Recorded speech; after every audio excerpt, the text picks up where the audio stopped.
It's been 44 years since the United Nations declared International Women's Day on the 8th of March 1977. But along with other women in the world, South African women are far from fully celebrating this decades-long struggle for equality. Nakulela viki leliya ebenza lokho libele phuma engikhiyela so bengifila ukuthi ngiluza amandla ngifila ngathi umphefumulo wami ngiyawuluza ngikhuluma naye ngimncenga ngithi ngicela ukuthi ungise ekliniki sithole ulele anganampumulo ulele anganamlomo ulele akanabele mara inyawo azizibonanga basitshelile ngithi bamkhipha half ku screen basitshela nokuthi nenyawo liphukile. Despite women's notable advances in various structures of society, an analysis of gender-based violence against women, also referred to as South Africa's second pandemic, shows that societal and institutional responses to this scourge are yet to address patriarchal attitudes behind the problem. And as the world commemorates International Women's Month, can policymakers in the state do things differently to make a considerable dent against gender-based violence?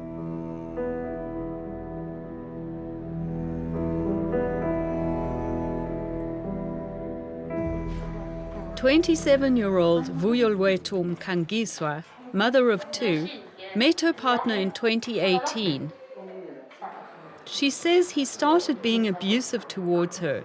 Later she realized that his change of behavior was due to his drug use. I ended up pregnant for yena 2019 and then October kwangasisona isikhathi sami sokuteta bengisase ukuthi I was supposed to give birth December, around December. And then October nge-5 we had a fight mina naye and ngendlela ukuthi sixabane sisendleleni so ngathola abantu abangikhaphayo from lapho kuleyo scene lebeka ngishayela kuyo bahamba bayongibeka endleleni. By that time mina ngiya endlini kukhona abamshayayo abafana. They said something like ukuthi umdala kangaka ushayana nomuntu wesifazane and pregnant ngaleso sikhathi. And then later on naye uye wafika endlini elimele abafana laba bemshayeli and then wakhiphela ama frustrations wakhe kimi. Vuyolwethu says that after he beat her, she was worried about the well-being of her unborn baby and went to the nearest clinic for help. Endleleni kusho ukuthi ngiyengacollapse because ngithe mangiphaphama mina ngiphaphame ngingasekho pregnant. So abantu ababekhona basho ukuthi bangithola ngiwile lapho esigangeni and then bangithatha bangisa Stratford clinic. And then lapho bang move from lapho to Baragwanath hospital. And then ngifike lapho nga-admithwa as an unknown patient. So ukuvuka kwami lapho udoctor uye weza kimi athi oh wow thank God uvukile and then ubukwenye nje inkinga iserious ubunga respond to anything sizamile ukuvusa but ubungavuki and then sibonile nokuthi upregnant. So we had to ukuthi si-operate sikhiphe umntwana trying to save impilo yakho neyomntwana. She says that when she was released from the hospital, she went back to him, still hoping that he would change, since he apparently showed some remorse. Because vele sikhula sinayo lento leyo ukuthi endlini umuntu wesilisa or ubaba wasekhaya kuba uye ikhanda and then thina bomama like siyaba supporter. And another thing ayikho into ebuhlungu njengokutshintsha ama-partner. Lento leyo iyenzeke empilweni zethu singabantu besifazane not because siyathanda but because of isimo. So because nginaye umntwana engimthole kwenye i-relationship so ngingazitshela ukuthi this time around ngizozama no matter ukuthi kwenzakalani I will try ukuthi mangena ku-relationship na this guy njengoba sengikwi-relationship naye ngenze izinto right ngibekezele. She says things went from bad to worse. She was diagnosed with depression and epilepsy. Despite this, the beatings continued. Vuyolwethu says in August last year, she tried to commit suicide after her partner raped her. Nginga overdose emaphilisini and bengazi nokuthi ngi-pregnant that time. So ngathatha yona leyo medication ukuthi bekangithengele yona ukuthi ngizilaphe ngayo since bekangishayile futhi.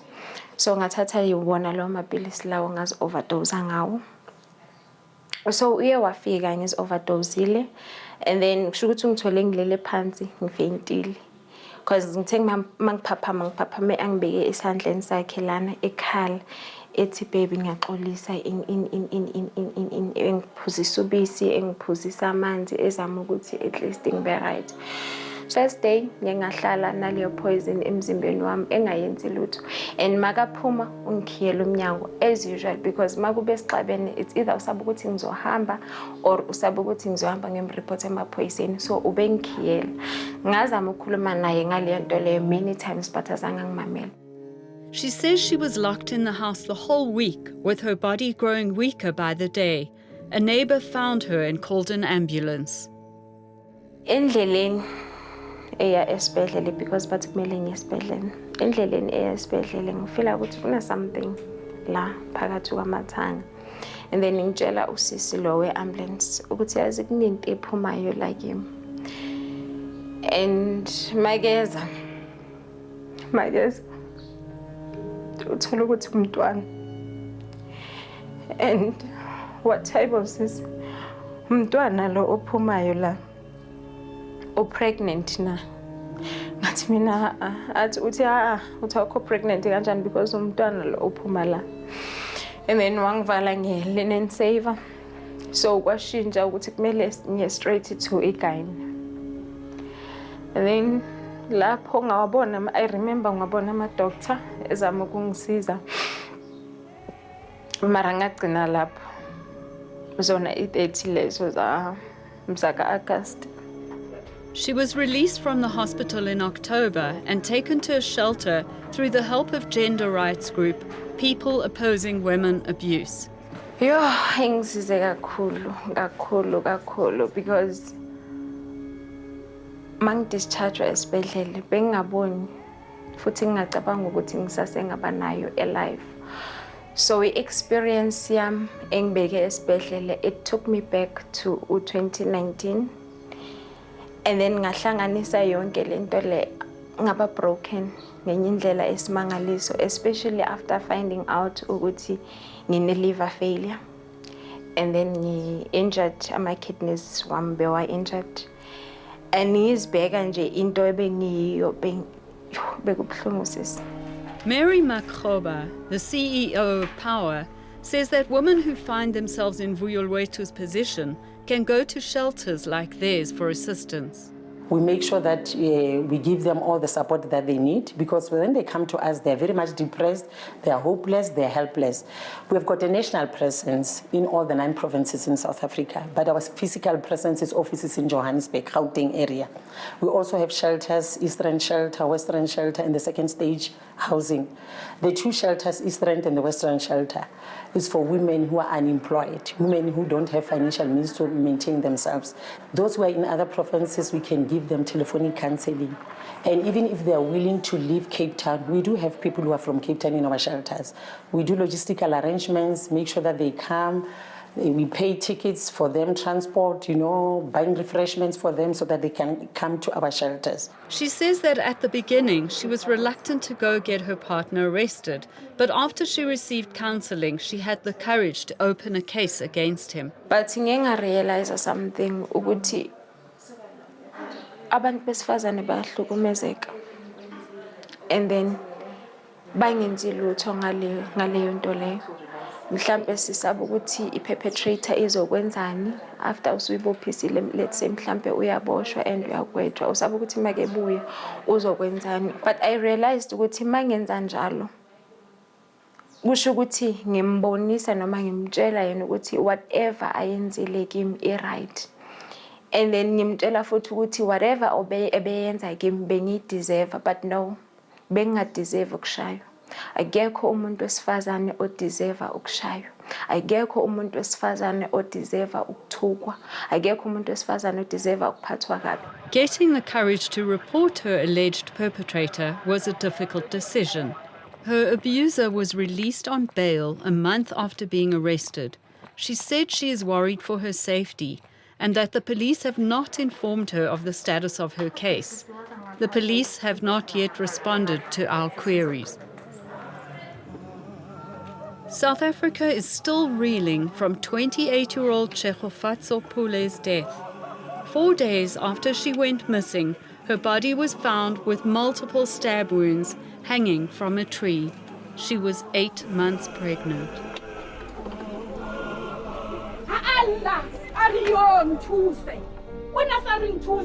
Because I wanna alipite. When Allah sego allela ngwana o a motswereng mo maleng. I spare my life because I'm carrying a baby. If this child was not supposed to live in this world, what have we done to you guys? What have we done? Pule's killer, Muzikayise Malepane, pleaded guilty on all 4 charges brought against him and was sentenced to 20 years in prison. Malepane has also turned state witness against Tshegofatso's boyfriend, Ntutuko Shoba, who allegedly paid him to commit the murder. Shoba was arrested in February and is accused of being the mastermind behind the killing of his girlfriend. He denies the allegations.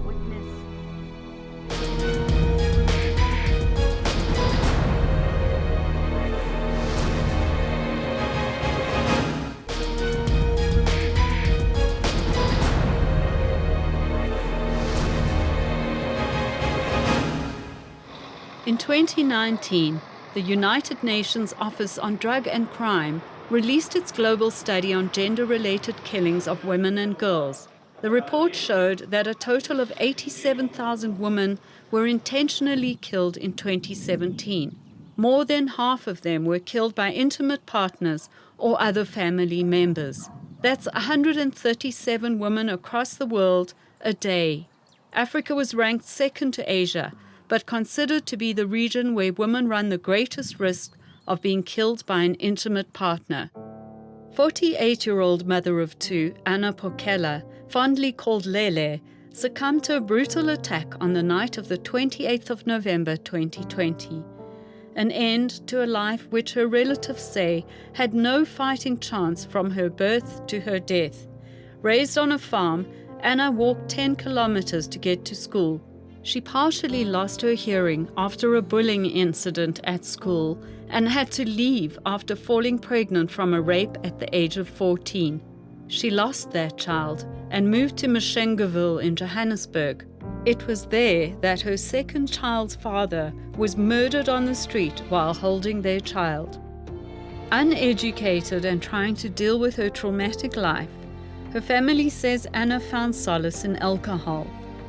She met her fate on the night of her brutal murder at a local tavern she frequented. Her mutilated body was found by a child at a dumping site. Her ex-boyfriend was arrested and later released, pending the results of DNA tests. Ulele kade sesitokfeleni. Bathi kufike intombazane esitokfeleni yathi lele khona le motho o batla. Ke mang ha ke batlo ya mo bane o pa ke mpleletse re o tlo mphulaya. Le ntombazane yathi hayi masiya ulele washiya ibhiya wagijima waya lapho azange aphinda abuye. Sithole ulele anganampumulo, ulele anganamlomo, ulele akanabele. Mara inyawo azizibonanga abasitshelile ngethi bamkhipha half ku screen. Basitshela nokuthi nenyawo liphukile. Sibuye singanamandla siphelelwa amandla ukuthi lo muntu obulale ulele kabuhlungu kangaka yini ngoba ulele bokuyinto nje. While the family is convinced that her ex-boyfriend is behind her murder, only concrete evidence can secure a conviction. Leyo boyfriend yiyo ezela yathi thole ispoti kasakalele sadopa ubani bazibeka egateini nesicathulo sakalele. Emva kwesikhashanyana yena futhi uthi khona isidumbu ngale. U-anti kalele uyambuza ukuthi why bongayanga ukuyobheka lesidumbu ngoba ulele uyamisa azange aphendule. We contacted the National Prosecuting Authority to understand the extent and reasons for the backlog in DNA testing and the success rates linked to it, considering the often raised complaints about scene contamination. But they're yet to respond. Ulela kabulalonga emshenguvile. Ngibona ngathi ulele uthathiwe ayobulalola le. Walethwa umzimba wakhe. Walahlwa kulesi sigodi. Anna lived with abuse throughout her life. Even at death, her body suffered the ultimate indignity. It is not clear why she was mutilated, but the killer intended to inflict maximum damage. Abantwana sakhona ukubathuma siyasaba. Unomntwana ubona ukuthi kuphume wena uye esitolo ngoba umntwana uyamthuma esitolo umntwana akasabuyi. And iManseville igcwele ngokubulala. Ihlala ibulala njalo. Ayiqedi ngolele. Next week ngiyothola enye results ukuthi Manseville babulela umuntu. Akusi isikhathi eside bebebulala umntwana. Yes. Manje ulele kusalisa umunye futhi asazi kulandela bani. Abasuthi na ukubulala abasuthi. It's been 4 months since Anna's body was found at this dumping site on Manana Street in Mashengaville informal settlement near Soweto. Anna's ex-boyfriend is reportedly in Soweto. We haven't been able to get hold of him for his side of the story. But yearning for an explanation and justice for their mother's death are her 2 children. Ulele unabantwana abayi2. Upopi une22. Lo una 8 years umncane. Upopi uwile. Akakhulumi nokukhuluma. Ngathi ukhalela ngaphakathi. Ngoba noma awile uwele khona la besilelela. Ithema kawa uyabona ukuthi lo muntu ukhalela ngaphakathi ngoba inyembe izaziphuma.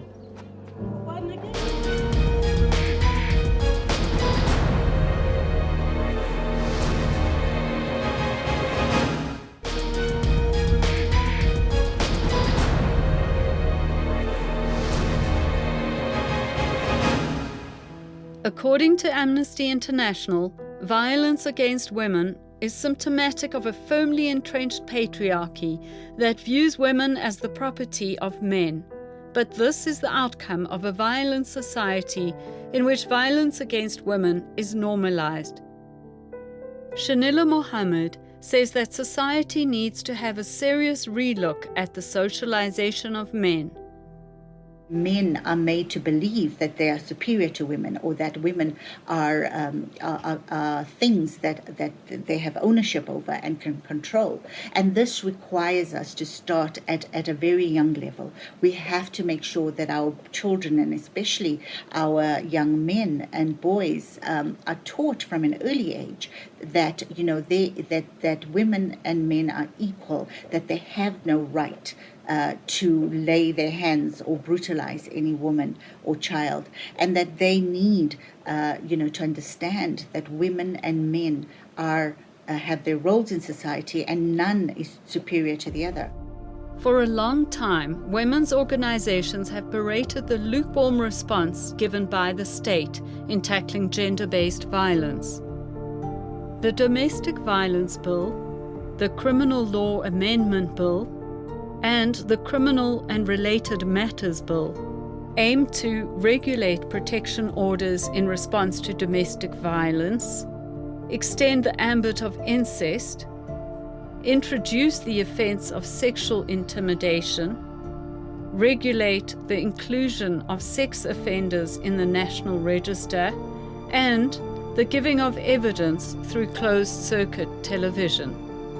Ending gender-based violence is imperative if we lay claim to being a society that is rooted in equality and non-sexism. During this year's State of the Nation address, President Ramaphosa announced a private sector-led gender-based violence response fund. But gender activists say the implementation of these laws throughout the criminal justice system is what is needed for women to start feeling the impact. It's all very well boasting a constitution that is strong, a gender-based violence framework, but if it's not going to have an impact on the lives of women, if women in South Africa are not going to be safe, if the rates that we're looking at are not going to drop substantially, then we are failing. Then we can boast all we like about having a great law and constitution. But if our women are being slaughtered and our children are being slaughtered on a daily basis, then we have failed as a nation. And, this is really important. So this has got to be tackled from a number of levels. So the judicial and the justice system and the police is critical because the way in which they do their jobs will send out a strong message to perpetrators that they won't get away with it. And maybe this will act as a deterrent. Mary Makgoba says that men should be taught at a young age that they need to respect women and children. If you see certain characteristics that you don't like as a parent, give your boy child support. Take your child to the psychologist and social worker. Come to Power. Our offices are open where we can offer counseling, counseling to the child, whereas when they're still at primary school age. It's very difficult, for instance. That's why we don't end GBV immediately. Some of the things people have learned them long time ago, and it's very difficult from them to unlearn the behavior.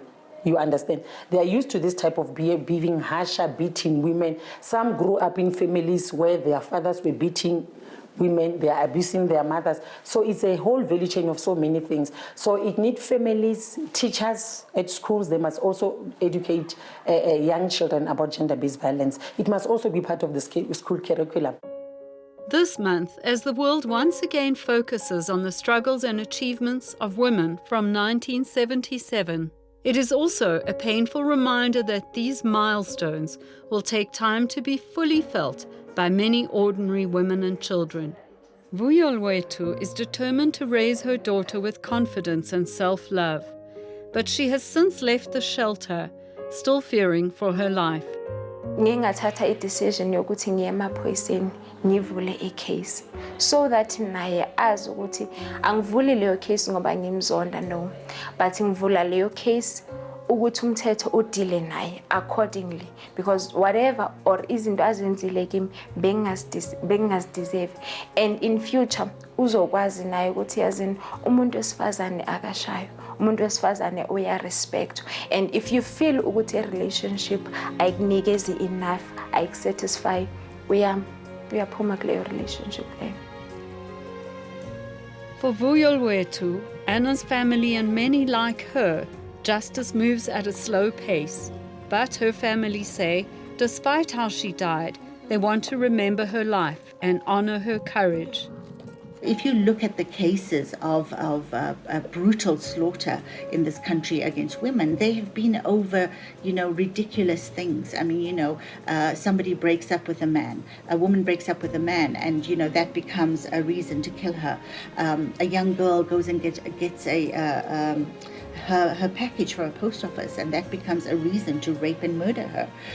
Two young ladies get into a taxi to go to a near shopping center, and that becomes a reason to murder them. And I think that, until women in this country wake up in the morning and stop seeing news flashes of the latest victims of rape and brutality, we have not done what we're supposed to as a society. We have not protected our women, we have not protected our children, and we have failed as a society.